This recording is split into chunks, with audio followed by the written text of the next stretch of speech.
Alright, so today I'm on the Sporty. Normally I'm on a Dyna, but today's different.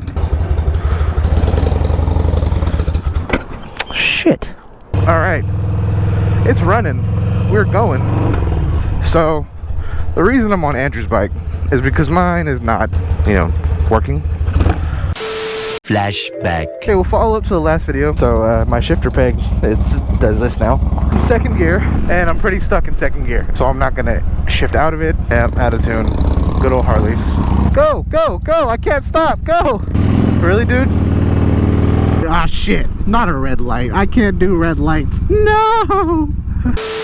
End of flashback. But what more than a perfect day to record a video about why Harleys suck than to be on someone else's Harley, because mine currently sucks. So I guess I'm gonna call this video 5 things to expect when you buy a Harley, but it would mostly just pertain to used Harleys because I've never bought a new Harley, and so I wouldn't know what to expect when I bought a new Harley because I haven't done it. Thing number 1, this also applies to this bike as well as my bike, is chances are you're gonna need tires for it.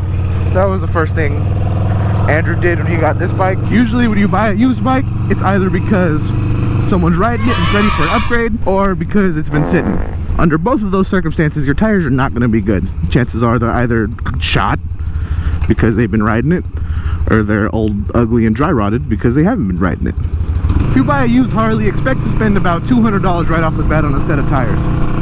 Number 2, I'm going to include 2 different things.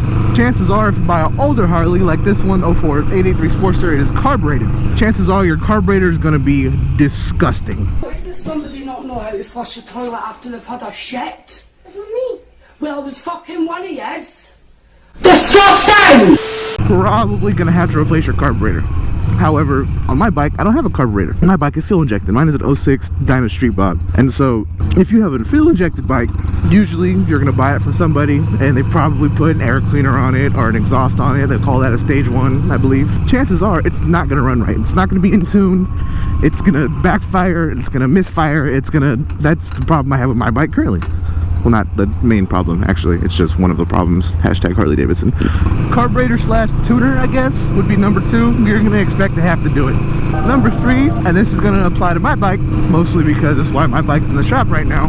Your clutch is going to go out probably, if you're a new rider, I'd say about 40,000 miles. This one's bike's basically brand new, and the clutch still doesn't feel great. My clutch is basically just gone, and so the update on my bike is it's in the shop. I have the part that needed to be replaced. However, since I'm going to have to open up the entire primary, I went ahead and ordered a new clutch for it so I can pull some dank woolies and be like Yammy Noob. Now, our next 2 terms are funny ones, but they're ones you need to know nonetheless. The first one is a mega dank nooner. And yeah, number 3, your clutch. Don't not count on it. Number 4, the brakes on Harley-Davidsons suck, okay? They say that your front brake is 70% of your braking power and your rear brake is going to be 30. However, compared to probably like every other newer bike on this Sportster specifically, your front brake feels like 20 and your rear brake feels like 2.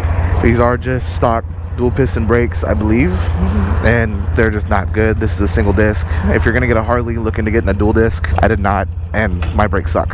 And number 5, I guess you could say the last problem you're gonna come into, I'd say the least likely, is these belts on these belt drive transmissions are not good at all. Chances are you're gonna want to look into either converting to a chain or just plan on replacing belts probably once every other year if you keep your belt on. Hey, they cut the tree. That's gonna be 5 things to expect when you buy your used Harley-Davidson. A lot of the mechanical parts within these motors are wear item except for the actual motor itself. You can watch, for example, the best I can think of is Shade Tree Surgeon has an 80-something FXR. It's seen better days, no doubt, but his goal with that FXR is to run it until that Evo blows up. He's had a lot of people tell him, like, yo, it's not gonna happen if you keep tending it like that. Like, he put a new carburetor on it, all the good stuff. That Evo is going to run forever, and that's the best thing about these Evos, especially on these Sportsters. If they're properly maintained, these things will run forever. The moral of the story, with the money you don't spend on gas and insurance, you're going to be spending on maintenance. These are great bikes. You have to make them great bikes. I guess the status on my bike is I'm gonna have to open up the entire outer and inner primary, so I went ahead and got myself a clutch because that is needed. So expect a video on that soon. I've been trying to get my bike on the lift for the last week or so now, but yeah, that's gonna be it. Let me know if you have an opinion on any of my thoughts. Like I said, I've never bought a new Harley. I've only ever purchased older Harleys. This is what I have to work with. This is what we do. Thanks for watching. I hope you guys enjoyed. Leave a like, subscribe, all that good stuff. Boy, there's no real easy way to say this, but, look, you're a simp. I'm gonna have to report you back to Cusco.